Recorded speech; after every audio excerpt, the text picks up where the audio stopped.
Good morning, everyone. Salim Murtani here from Prodata Systems. Just letting you know we will start in a few minutes, waiting for a few other attendees to join, and then we'll kick off this webinar. So give us a few minutes. Maybe a good time to grab a coffee.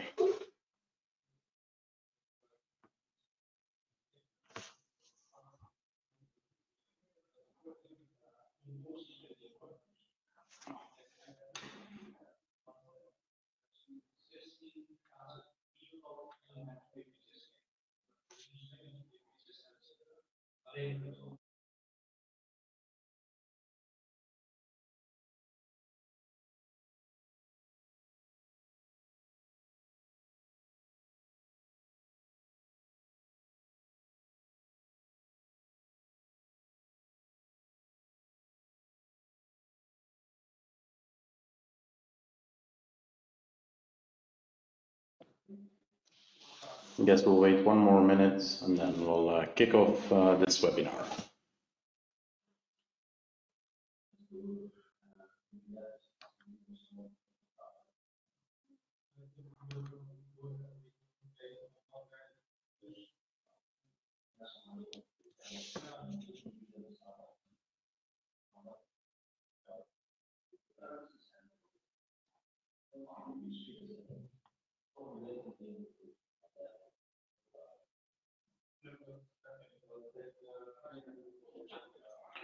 All right, I just see that there is 1 more attendee that just joined. I guess we can officially kick off this webinar. Good morning, everybody. Thank you for joining Prodata Wallix webinar. The idea is today that we would like to introduce you officially, for those that were invited, to the Wallix platform, mainly towards the concept of privileged access management. And what the planning of today is that I'll do a brief introduction. Shortly after, we will have Wallix team jumping in, and then we have our hands-on engineer, Francis, who will also partly show the part of the demo interface. So that's a bit the agenda of today. Yes. So I'll do the next slide. So my name is Salim Murtani. I'm at Prodata, the security practice leads, let's say it like that, for pre-sales perspective. Wallix is one of the vendors that we collaborate with, and we thought that was a good opportunity to introduce you to this platform. Yeah. Next slide, please. Oops. Thank you. So this slide is just to generally, or let's say on a high level, introduce you to the security offerings from our practice portfolio from cybersecurity. Of course, PAM is one of the important infrastructure changes that can happen, and is actually also a good solution to harden your security environments on the infrastructure level. Centralize all access. So this is one of the main reasons for why we will proceed or why we want to present you this solution. However, we can help you in different aspects. As Prodata, we can help you from firewall management to configuration management, whether it's endpoint detection and response solutions, detecting anomalies on the endpoints. We can definitely assess and help you with that. Whether you have issues with email security, if your DMARC is on, specific audits, we can help you with different kind of audit and assessments to see your security maturity, whether your data is resilient, practices towards SIEM, security operations centers, services around that. So any question around security solutions or services, definitely reach out to me. In privileged access management itself, I define this with 3 keywords. Privileged access management, what is it? It's actually built out of 3 major blocks. You can call it access manager, basically centralize all your access towards your corporate crown jewels. Then actually have control of all your sessions. So basically have visibility on what session is created when by what internal or external user towards the corporate crown jewel. And then, of course, password management, where we would definitely also have an extension on password management with password rotation. In that way, we can actually have more, let's say, control of giving an external user a least privileged user accounts, and when he signs on to the platform of Wallix, they will have the web page, multi-factor authentication. They click on a resource that they need to manage for their daily work. When they click it, actually it's going to fetch a privileged accounts passwords and do a single sign-on to the designated service where they actually need to do their work on a daily basis. The advantage here, and this is why PAM is such an influencer in the environment, you can remove a lot of time in onboarding an external user instead of going through a whole workflow on approvals for VPN, etc. So this platform will enable you faster and more in control with visibility, who does what when on SSDH servers, RDP, etc. I guess I can pass the hand towards a Wallix person. I think it's Ines. Hi, everyone. Thank you very much, Selim, for this very good introduction. You're welcome. Actually, thank you for support. Thank you very much for this. My name is Ines Kapkabi. As Selim mentioned, I work for Wallix Cybersecurity. I'm the business development manager for the Benelux region, and our mission today is to explain you why and how it is essential to protect your critical assets, infrastructure, and data across the enterprise, but indispensably inside your organization with a privileged access management solutions. Just a brief introduction about Wallix. We are a global leader in PAM, as Selim already mentioned, privileged access management, and it's a company that has been founded in 2003. Wallix stands for Wall for Linux, actually, and we are specialized in the Wallix Bastion technology, that the original core business. The headquarters in Paris, their R&D and the support team are centralized in Europe, in Paris, because of the requirements of a European company that needs more reactivity and efficiency with service level agreements. And we have a direct contact with the support team 7 to 24 hours around the clock. We have one support team in Canada, one in France, Spain, Germany, that speak fluently different languages, and one in Asia for the APAC market. In terms of clients, we have 2,000, but we're going to say 200 availing our solutions across the globe. And we are also part of the Copernican call analysis, in a sense that we are in Gartner Magic Quadrant, and we are tackling aggressively the privileged access management market, essentially with PAM, PASM, PDM, and the principle of least privilege. We currently employ 200 people, just to give you a size, and expect to have further employee within this year. But in terms of presence, we are in growing phase in Middle East and Africa, Asia, Pacific Asia, North America. Obviously, in Benelux area, we have a strong partnership with Prodata system, and we work with all types of structure. Town council offices, departmental council, ministries, that can be healthcare sector, because we are much more focused into the healthcare, as well private industry, or it could be Airbus worldwide. That's one of our major clients. We have different certifications as well, which is quite important from a compliance perspective and audit. We have a French certification named ANSSI, CSP, and Vault. But also we are speaking closely with all the main players within the market, and we have the Russian certification, the FSTEC one, and the BSI from the federal agency in Germany, and that can help you to be compliant with certain regulations within the market. So this slide that you can see, the well, obviously, product. So at the top of the well, that's where we are going to concentrate, I'd say, our energy. But this well rely on 4 technical pillars that are required to meet all, I'd say, the challenges into the cybersecurity market, but essentially from a compliance as well challenges.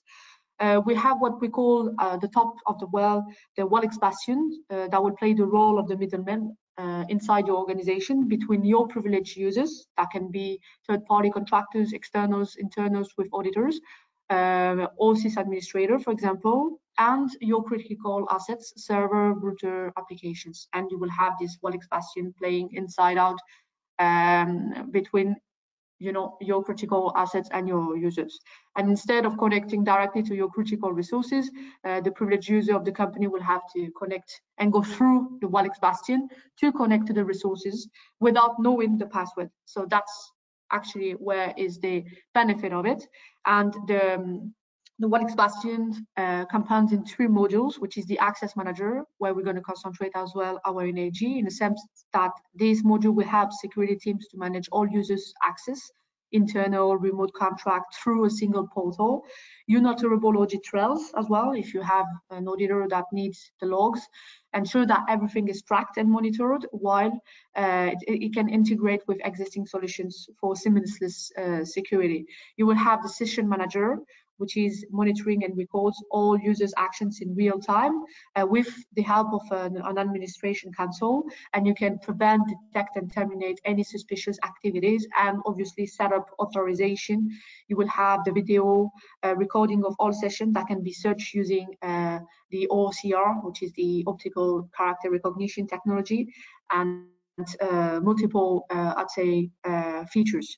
And you have the Password Manager, which secures all passwords in an encrypted vault and prevent any direct access to root passwords. It helps essentially administrators to enforce strict password policies to further protect, your organization policy and compliancy through the NIST directive, and etc. and so on. Then you have other pillars, as you may see, because more and more, consulting firms are asking us to be compliant with the needs of the market, which is all-in-one privileged access management solutions portfolio. That is why we have the Wallix Safe, which is an endpoint privilege solution that eliminate the risks associated with overprivileged users and preventing the spread of malware, cryptoviruses, and ransomware attacks. And that's literally protecting within the endpoint, which means server application, and that will, design and draw a cycle of protection around, your critical assets. So it's much more mainly like focused into this. We have as well the Wallix Trust Element, which is identity as a service. So it's a IDaaS kind of way, service platform to control users' access to any applications within the administrator and users, and that can easily connect through a customized dashboard, reset their password without requesting the IT assistance. And we have the guarantee of securing authentication, obviously, appropriately within the Wallix Authenticator, which is in a green, light green, which is a multi-factor authentication, as it calls, and the user requires several forms of identification to eliminate the risk. So that can be fingerprint, PIN code. So that's actually how it works, and this is thanks to these 4 pillars that Prodata system, our trusted partner, and Wallix can rapidly and efficiently reduce the risks within, I'd say, your company. And that will come with our actual next slide. 80% actually are coming from a violation and abuse of privileged accounts. And now, so as you can see, there's 80% of violations. But just a little story for you guys, and this is from the Crown Jail for you to understand. I like to say this story, but theft, disruption, and compromise throughout history have thrived the most when a thief obtained the keys to the kingdom. So what would a more cumbersome method, such as breaking through a castle wall, even be considered if you could simply obtain a key to walk in the front door? And that's where it started, actually. And cybersecurity landscape like to get this story. So one interesting historical example is the one and only successful attempt to steal the crown jewels, the jewels in London. In 1670, the jewels were kept at the Tower of London in the basement, protected by a large metal grille and a lock and key. And the guy, Thomas Blood, from his name, disguised himself as a parson and became friends with Talbot Edward, the keeper of the crown jewels, who literally had the key. And he manipulated Talbot into a concocted relationship and stagged the tower. Once inside the room with the jewels, it knocked Talbot out and made off with the jewels. So in 2 days, I'd say to cooperate, just to show you that in corporate world, the key to most companies' crown jewels is through privileged access, whether a privileged account's credentials or secrets, and almost all today's breaches tied back to an attacker stealing admin account or credentials. So the attacker can socially engineering, I would say, or trick his way to get privileged access similar to Talbot. So if protecting privileged access is so critical to protect the company's crown jewels, why aren't companies doing more to guard against this type of attacks? And that's a concern, actually, all the cyber every business sector actually are impacted with this, and that comes for everyone, and every vertical are concerned. I mean, the consequences on each vertical can be catastrophic, and we have seen the recent attack in the United States for the pipeline as well, but we have in mind what happened in Solar Winds company. Of course, a crash course in leveraging compromised credentials. The attack was in 2020, targeted, I'd say, an area of vulnerabilities in identity security throughout the software supply chain. And it was kind of a sophisticated, I'd say, threat actor targeted an ISV software supply chain to distribute malicious source code downloaded by customers during a legitimate software update, right? So this allowed the attacker to gain a foothold into customers, steal and abuse legitimate, I'd say, identities and credentials that may have been overprivileged, and they could escalate privileges and move laterally and vertically to access valuable assets.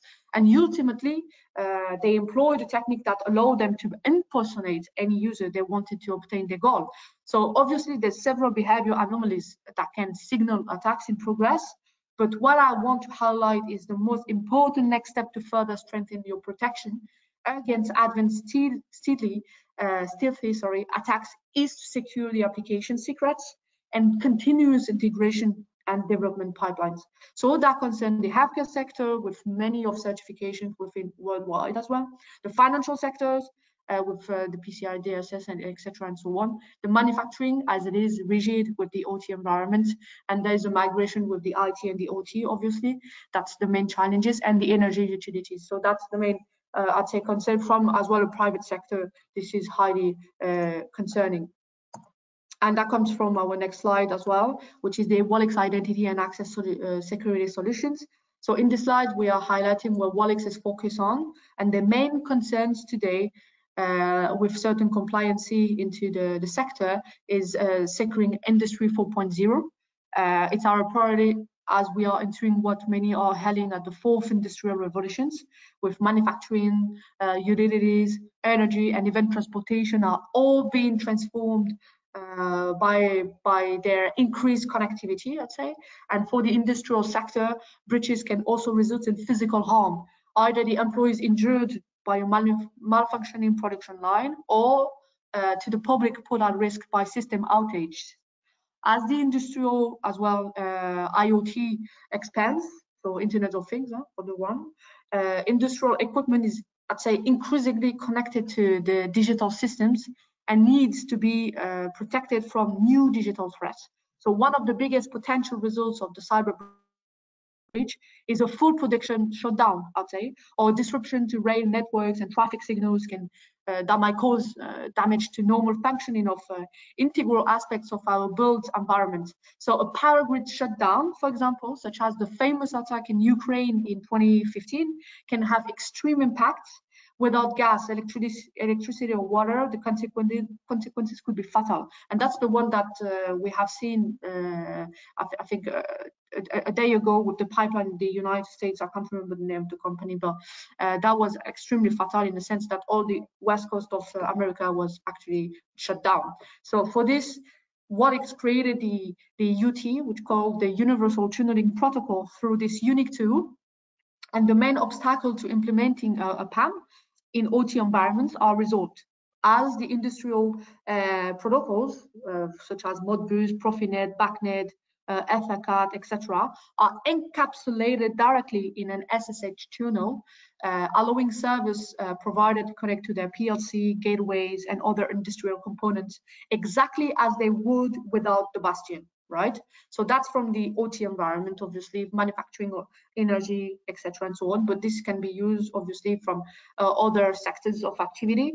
And the second one would be the remote access, obviously, with the increase of remote access connection and the number of people due to COVID-19 that has to connect remotely. And we will see later on, just on our next slide.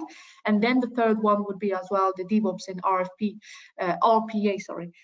So a classic case of security risks in DevOps is that an application that requires a password in a configuration file, such as the backend database password.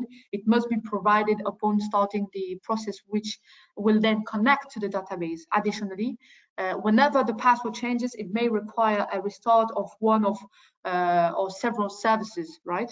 So at Wallix, we have taken the approach of intercepting the call to configuration file, which is called Wallix application to application management.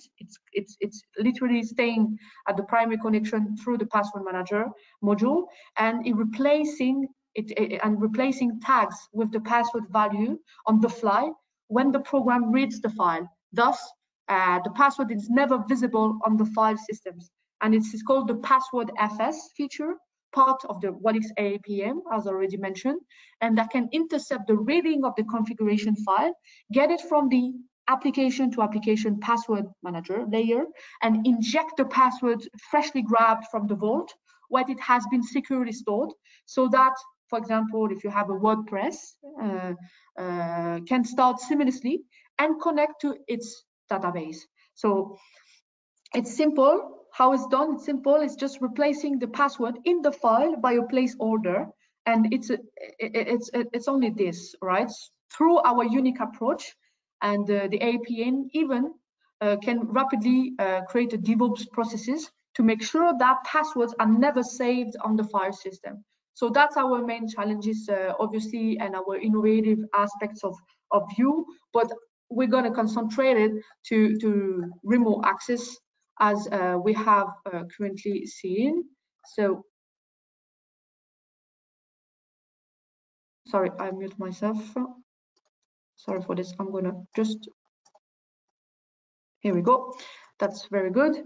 So from the biggest challenge of remote access today, what can be said about remote access is that certainly finding a balance between productivity and security. Indeed, it is there for productivity versus activity, but the question is, what does it cost? Does 100% secure exist? In a case like the ones we are going to describe, obviously not. Everything is always a relationship between security and productivity.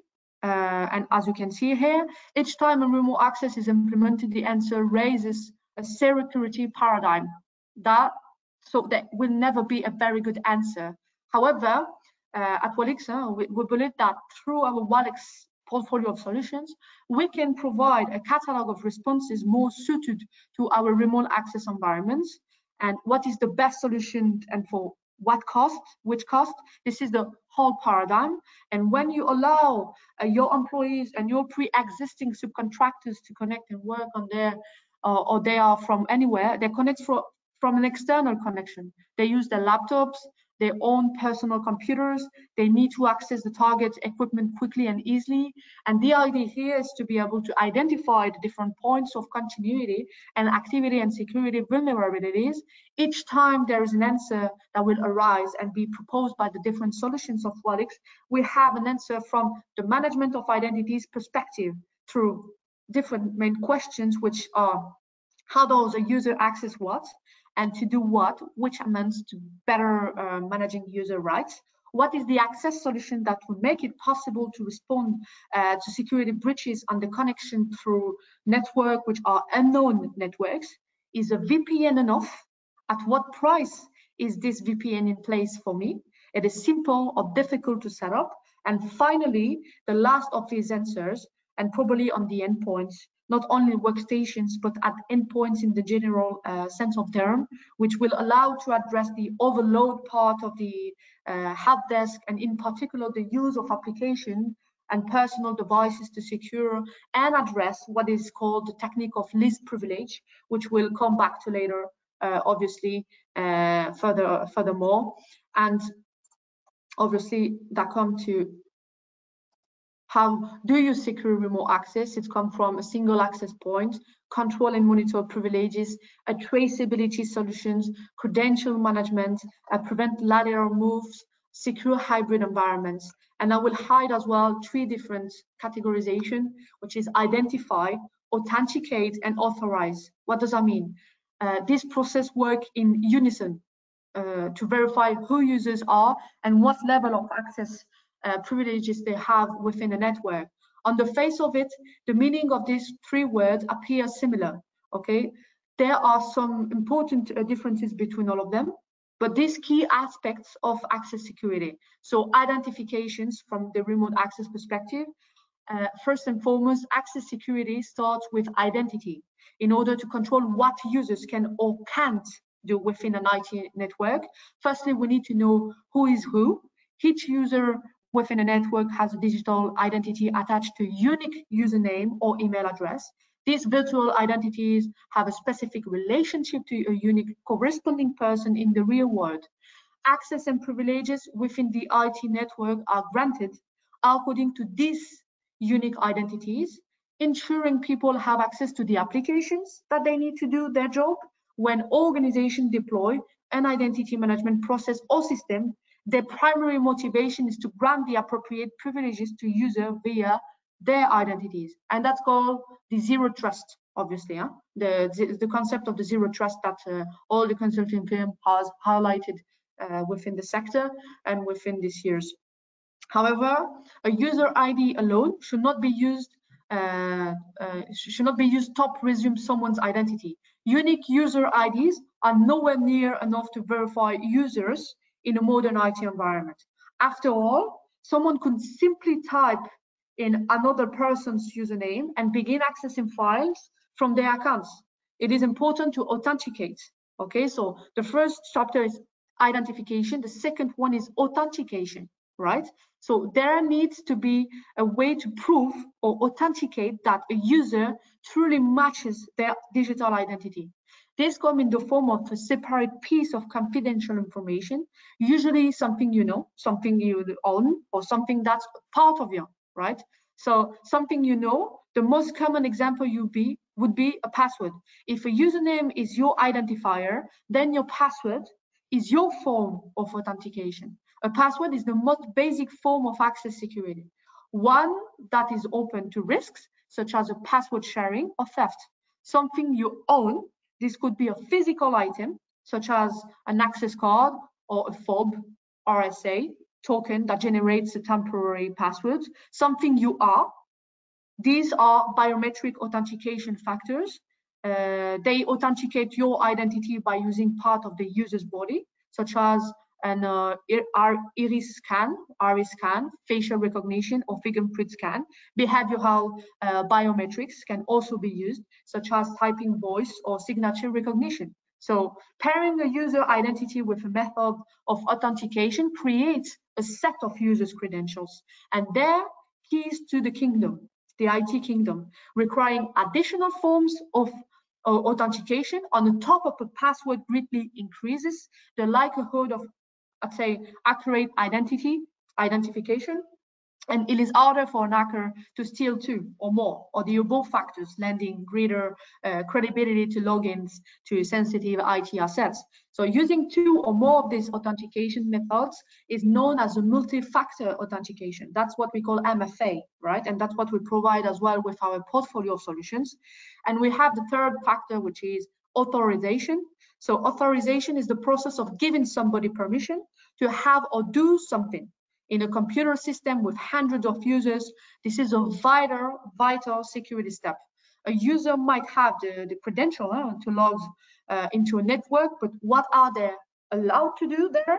Authorization grants levels of privilege and protects sensitive corporate assets by ensuring that only certain approved individuals may access them. Once we can uniquely identify every user and verify that they are who they say they are through authentication, and IT admins can grant the correct levels of privileged access to resources for each user's role and needs. So this step is important, as not all users need to have the same level of access. One user may need to use only the internet and a small number of applications, while another may need to access and modify important servers or databases. It wouldn't make sense for those two to have the same level of system access. And the strong access security framework relies on the business being able to identify users, authenticate them, and authorize them for the appropriate level of access. So businesses that implement this effectively can enjoy the range of benefits that strong access security brings. So that's how actually we do I'll show you now an animation. Sorry for this. So now you have an animation, as you can see. So that's kind of like a diagram. So take a typical employee working from home or maybe from a separate office location. And if this users, sorry for this, if this user got privileges, for example, so if this user got privileges, aka admin's rights, it will go through a bastion invisibly to him. So to access the critical equipment to which he has access, right?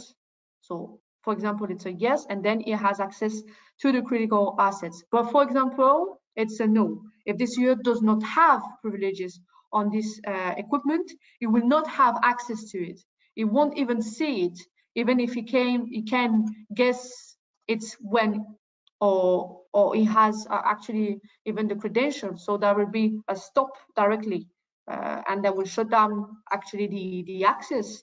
So however, as well, from the PDM I'd say agent, it can be granted an elevation of privileges upon request to give him temporary access to critical equipment, and this is possible thanks to the principal PDM agents installed on the affected Windows targets. And finally, the external services provider arrive, who will be able to connect remotely to work on critical equipment via a web interface linked to the bastion, thanks to an approval workflow system, possibly of limiting the area of action, time slot, and it can be monitored as well and traced the entire activity. So that's actually how we work with the remote access with the Wallix bastion. And now we're going to see actually the remote access and vendors that are connecting.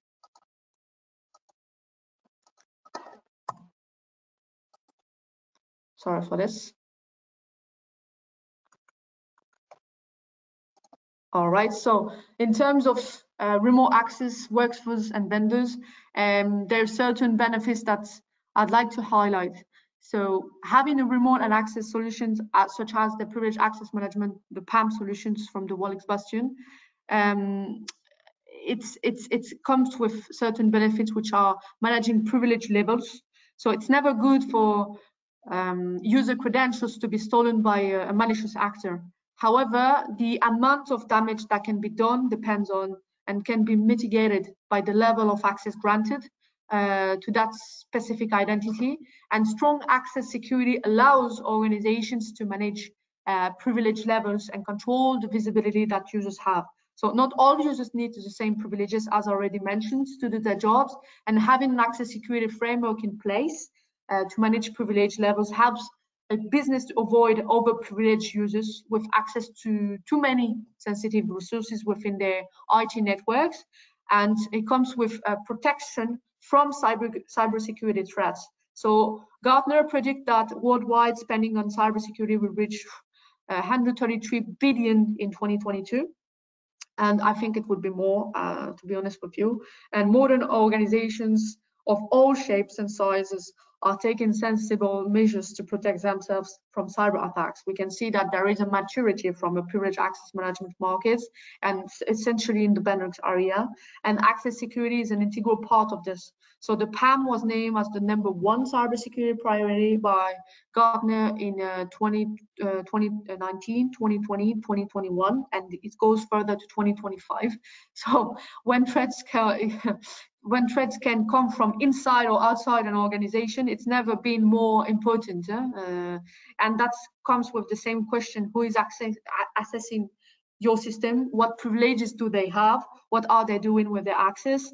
When are they accessing the system? And this is relevant to insiders such as on-site employees and outsiders such as third-party contractors or remote employees, and compromised user credential are often the entry point to a network for malicious activity, such as ransomware, the one that we saw actually a day ago with the pipeline in the United States again, malware or phishing, making control of access security as a priority, and that comes with securing the perimeter. So in the past, a business IT security perimeter ended within its walls. So now businesses have endpoints all over the world, as both employees and contractors can access networks remotely from their own devices.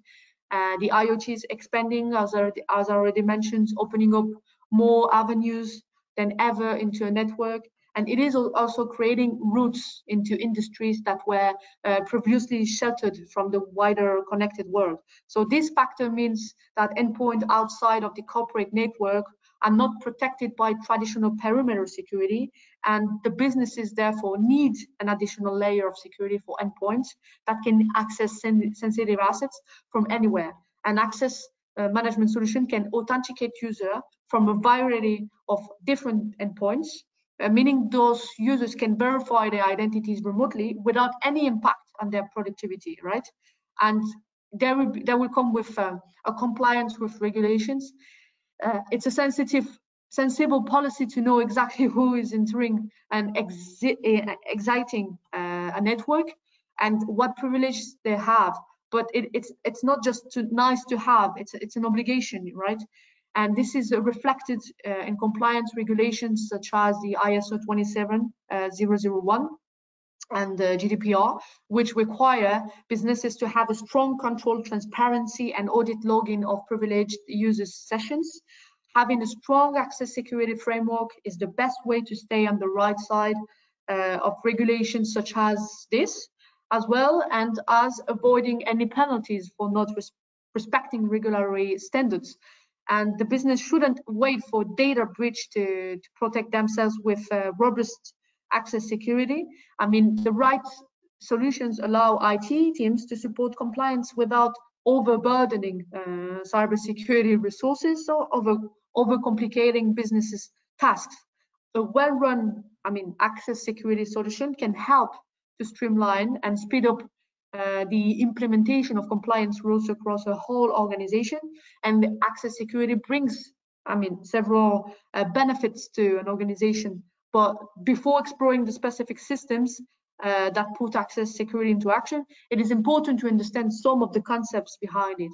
Concepts such as insider threats, zero trust, a least privilege, or are critical to keeping network security. So slightly enough, I'll show you the next slide.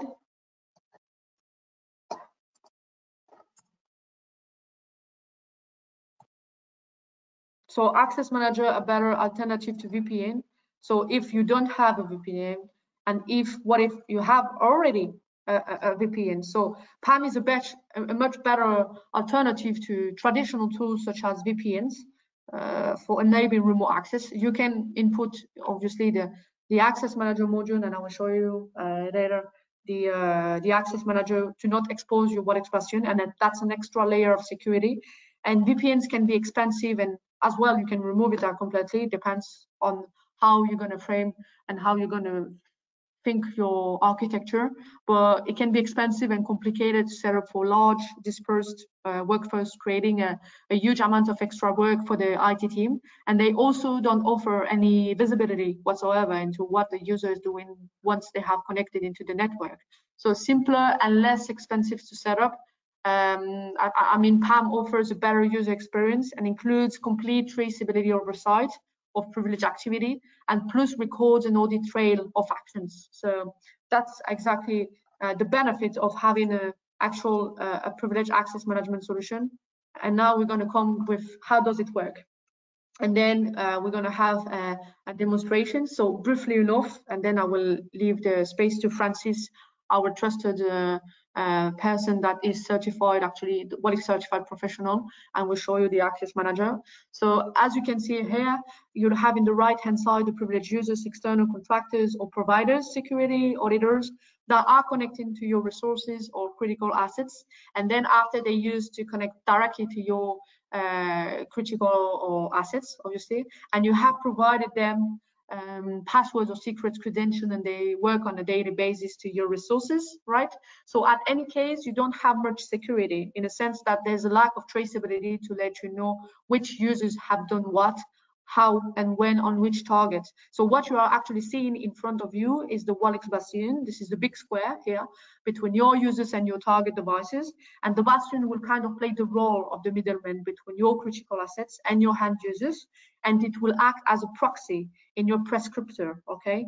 So to be more precise, even a reverse proxy where the users will be connected and the bastion will play for them the connection to the target, involving also the authentication side, because as far as I'm concerned, on the bastion side, the bastion will be the only one to know which users are connected. So you will find here in the bastion a session manager, which is the traceability model that will rely on the vault to connect your users, because sometimes they will need to put in there your password secrets, passwords, SSH keys, but also you'll find the password manager that will handle the life cycle of those secrets here, maybe your enhancing passwords policy, rotations policy, maybe some complexity about your generation, because from time to time your production runs also catch up some easy passwords here when we are performing PLC, for instance. So never mind, you can here make your password longer and more complicated.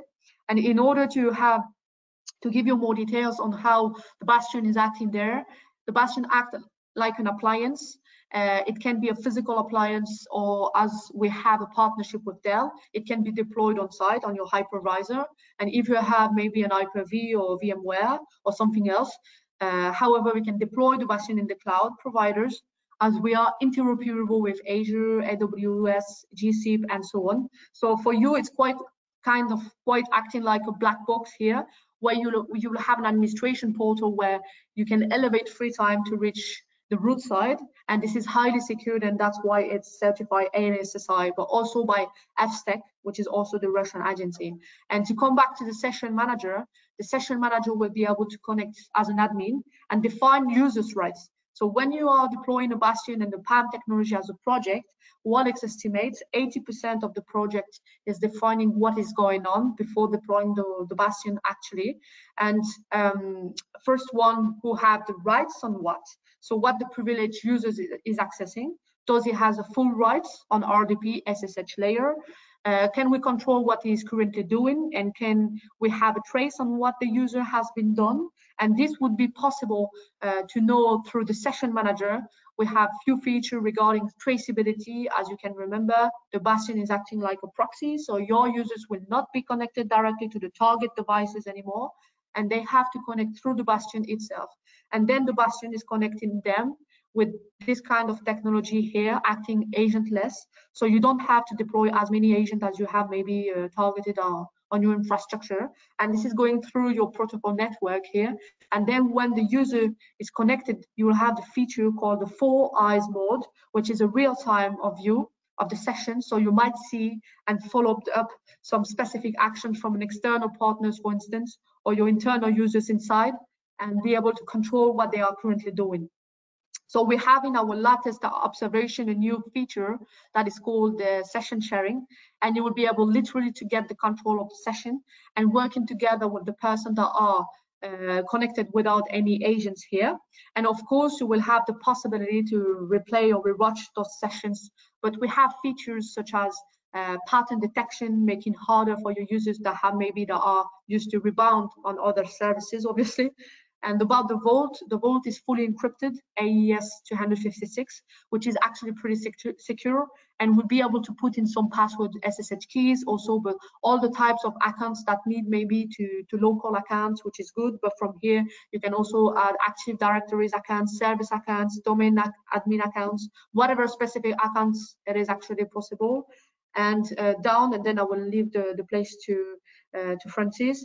Password Manager is a module that will handle the life cycle of your passwords that you have defined, and maybe some critical parameters you have to comply certain policy which are changing the password every day or every second, or less critical, and then it would be relying more or less on Windows policy, which means maybe moving the password every 90 days. So you feel free to choose whatever policy you would like to have, and we could add some rights on the vault through the password manager, meaning that if you have a special user, when you have your administrator need to maybe check out or just view the password for, let's say, an applicative deployment, a DLP process or something else, maybe they need to know the password, and then you can give them the rights to see the password.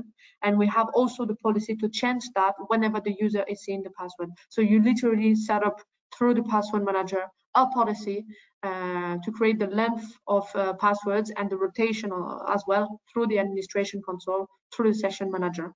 And the access manager, I will let my friend and my fellow friend, Francis, to go ahead with this. Well, good morning, everybody. A while ago, if you can switch the screen, we can go over to the right one. Okay. So a while ago, when I was to customer side and we were complaining about security and all that kind of stuff, it was mentioned to me, we are not Fort Knox, you know. So that means, yeah, keep it easy. A while later, before COVID started, they were thinking about, we need to know what is happening from external to internal or internal. Sometimes people request that even internal personnel are monitored to see what's going on and what they have done on the systems. Why? Because sometimes something goes wrong and sometimes people don't like to say it's my fault, I've made a mistake, or the system did something wrong. So to start with, we are proposing the remote access solution, which is based on a server which is installed, and access manager is configured to it. Hopefully my system will log in. Okay. So if you are allowed to get to the system and you have the access, the password, and all what Ines explained about what you need to know, what you need to have, and that kind of stuff, we can propose, after an agreement between the customer and the external parties, or the company and their own personnel, to see and to let them do what they need to do on the moment it is requested, they can receive this kind of interface. So in this example, I've got an example with an LDB session, an SSH session. So the funny thing is you don't need anything. Like mentioned, you just click, you open a session. Depending on the speed of the systems you are targeting and all that kind of stuff, you will connect to it. As we are in Europe, we are very polite. We say to people that we are monitoring the system. Like actually we are recording this session. We get inside the system, we receive an access, we can start working. So first part of the activity, remote third parties, personnel needs to work on sensitive systems. They can reach it, they can open it, they can work on it, they can do whatever they need to know and to need to do. For sure, they know officially that everything is recorded. To do that, we have our system in the backend, which is following, like Ines said, we can see what is going on. So if people are working, we can see. Okay, it's daytime, nighttime, everything is recorded, like said. So we can, during the session, follow what is happening. If we are not agree with what the user is doing, you say to him, do something, and he's starting visiting another location which is not mentioned to be done. Well, you can say, arrivederci, is out. Okay, a customer or the support guy will call back and will be unhappy, telling that your system is unstable. You can discuss with him what has happened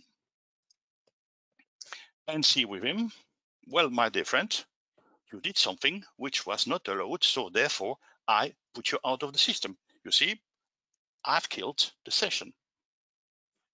So basically we have a continuous screening of what is happening. So that's one thing to do. The other funny thing is, if I call it funny, the person see that it has been closed, so he knows something went wrong. Maybe I did something wrong. maybe something is done wrong. Another way could be, I'm working SSH. We are going to one of our servers, starting the session, we do ls, we do whatever commands we want. And during the startup or the kickoff of the agreement between the third party and the company, we decide that some things will not be allowed. Okay, you can make a list of commands you will not allow that people will do. So the guy will try. I make something very easy, a command, you name. The person wants to know which version of Windows or Linux in this case is used, and you don't want that he knows that. Okay, it's an easy example, but this shows that we can close sessions based on inputs you put. So again, the person is not happy, will call you, no problem. Again, we go back to the audit, we view the session, and we can look to it. And we see, yeah, I know why you have been kicked off of the system. You use the wrong command. So that can be used after session activity. Even you can see that you have a session, the SSH viewer, that you can see the commands used. Thus, in this case, you can use it after an activity has been done to review what has been done by the person. If it's a trainee or a junior IT guy from your company, what he has done, why he has done this, so you can discuss it as a training exercise. If you have to have, for a security reason, that you have to prove all the activities done from external, you've got a solution. Sometimes external technicians will feel, well, if I'm from a remote access, they will forbid me everything what I'm doing, so I will not be able to do the same stuff. No problem. We propose the solution with remote access from Wallix. If the person is inside your company, you can, or even your personal, you can put them behind a bastion. They will be able to do the same activities and will be controlled in the same way. So we'll have all sessions controlled. Another thing which is also interesting, you can have an activity and you say, if you start that one, please inform me because I have to follow it for some reasons. Then you can do an on-demand access. You will on that moment request on approval that that person can open a session. You know at that moment, the moment you will open the session for him, you can suggest a timeout, the time that you install that you can follow what happens, and you can, like show, follow the fully session. And in case you need it, you can request an access and you can make commands for him or put passwords that he is not allowed to know. Or if you are thinking like man in the middle, which is the purpose of this setup, you don't trust external, you don't trust internal. You are the one which is then controlling everything. And that's why a bastion is a good solution to protect yourself, your company. And for some cases, if you are working as a third party for external companies, you can have a verification of the activities you have done for them. And you can even show them what you have done as activity and the changes and why you have done the changes. Also, a good thing is we have an history. So if we need to know exactly what has been done by the technician or by the IT person or by somebody from support, you can see exactly each step and on what moment that has been done. So we've got a need to know and you got a view of everything what has been done. I think that's a small review and a recap of all the stuff we can do with this product. It goes further, but we don't have that much time to propose you everything. I give the hand over, please. Ines, you can take over. Yeah. Yeah, sorry. I think, here we go. So slightly enough, because I think we are ending up, to be honest, this sessions more than anything. Slightly, very slightly. The things that I'm going to say is this is simplified to build, and that's the key advantages of it, because Wallix PAM-solutions relies on the one main component, which is the Wallix Bastion, that handles of all session management, password management capabilities, and the solution is a proxy-based, as Francis mentioned it earlier on. It's agentless, so it reduces deployment time and impact on existing IT infrastructure, and it relies on it can be available across multiple environments such as KVM, VMware, AWS, Azure, or GCP. And accordingly, deploying a Bastion is straightforward. A very basic installation can be as quick as 15 minutes, while a POC can be set up in 2 to 4 hours with efficient POC on-site training and knowledge transfer over 2 days. And the traceability is available on day one, as sessions can be established directly through a secondary authentication to the target and without necessity to provision the vault. So it's simplified to build, that's the first things. But the second fact is simplified to run. So the administration of the Wallix Bastion is available through the Unix centralized console that provides all sessions, password management, and audit capabilities, as Francis showed you. And in order to simplify provisioning of the solution, the Bastion proposed a dedicated HTML interface, so as you have seen, and the possibility to upload configurations file, as well as a very advanced and standardized REST API that integrates smoothly with production workflows. And the Bastion Access Manager is a strong alternative to external access solutions such as VPNs, providing external access through a dedicated web portal, as well as centralized management and auditing capabilities from this unique console. And the third thing that I would mention, and that would be my last one, is a low total cost of ownership, a low TCO. So as it is a single appliance embedding a dedicated hardened operating system, which is the OS, and it does not rely on the deployment and purchase licensing of other third-party systems such as Microsoft servers. So the session manager, password manager, and audit capabilities are integrated modules from the same system, and the quantity of system deployed stays limited even for very large deployments, and that thus limits the effort when it comes to deploying for high availability and DRP. Equally, the operational bastions and maintenance costs are reduced thanks to the limited numbers of system deployed and components integrations. So you can capitalize on all of this, obviously, with obviously all the entire benefits of it. Sorry for this again. If we can go to the questions slide, that would be great. But it seems that it doesn't work for me. Okay, so we have certain testimonials, obviously, and case study within the Benelux area, certainly in Belgium, as we work with a very renowned name within the sector. So please feel free to check it out, our website, and ask our Prodata partner, trusted partner to this, as that will provide all the entire information, or if you require any Wallix Bastions, technical demonstration, we will be more than welcome to guide you into this. That will be for sure. And now we goes into the questions.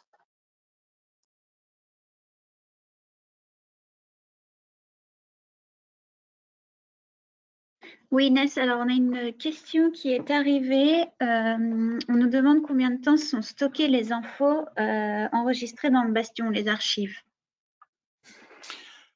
Well, I can answer for that. Normally, you can keep it on the box itself, but depending on the policy of your company and the politics in each country, it can be that you need to keep for weeks, for months, for years. So you can export all the stuff daily to a storage, and then you can take it from there. That's the way it works. So in Belgium, I know people usually say you keep 1 year information, but that's depending on the policy of each company. So maybe if you got a company which is very short tracking activities that they say, okay, we keep 1 week, we discuss everything, and we clean the history because we don't need it anymore, because it's volatile changes which are not that critical in the way that it changes continuously. So that's depending how the policies of the companies are first, and then depending on that, you can make schedules to move or remove what you never need or need anymore.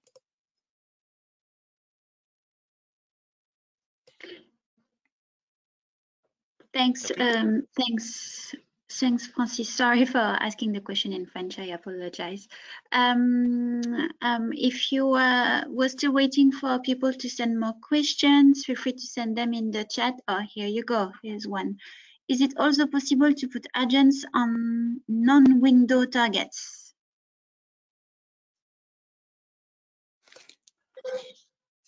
I think there is a list of places on which you can put agents, but normally, if you are connecting like the way we have done, you don't use agents, because, like mentioned, remote access agentless, and you connect to the system depending on the protocols and the activities you need. And in your in the schema you shown, in some cases you need jump posts to work on certain type of applications. But anyway, we can review all the questions and see that we can provide the full list of supported platforms on which we can put the agents.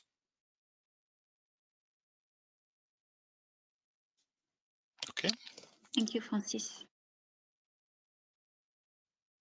Maybe we could just, I'm sorry, maybe we could just respond to the first question in English as well, just for the auditors who do not speak French. So can you please quickly remind us how long can we store the information in the bastion?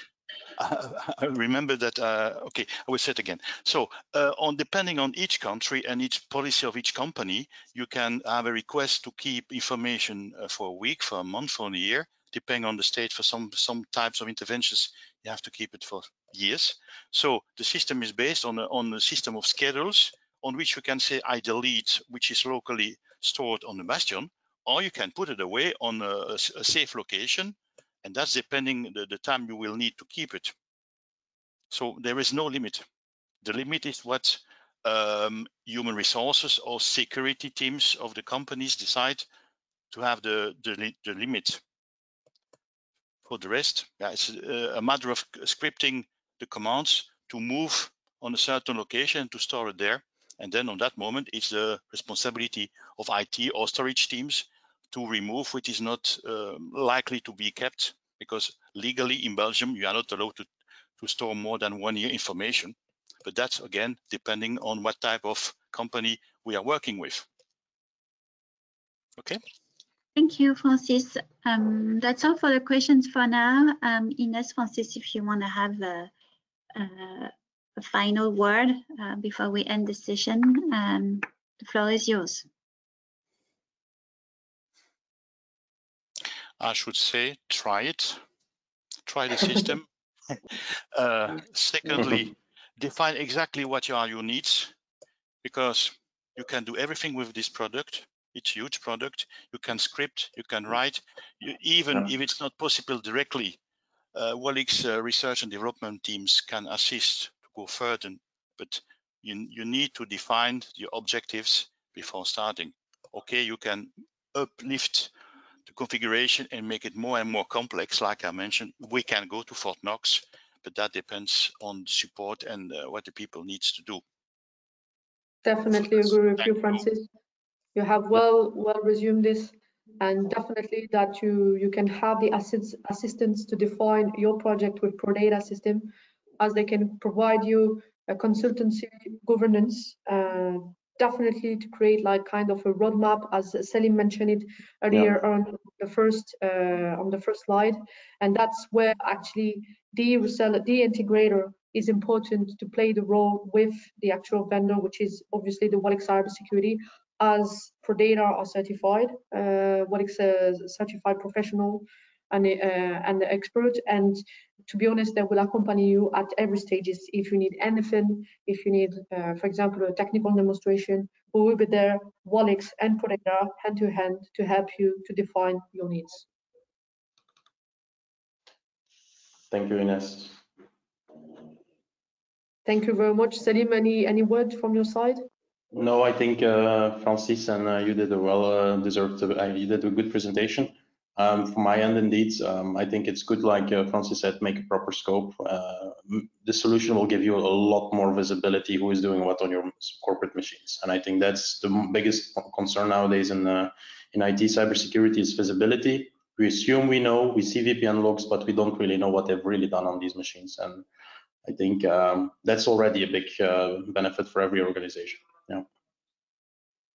Okay. No, Emily and Ines, thank you very much for supporting us. And Francis, thank you for the good presentation from your end as a demo. And I hope if there's any question that they just let us know or contact your account managers, and we'll be definitely here to support you. Thank you at some point. Thank you very much for Francis and Selim as well, to Prodata, to have attended this with us for this webinar on remote access.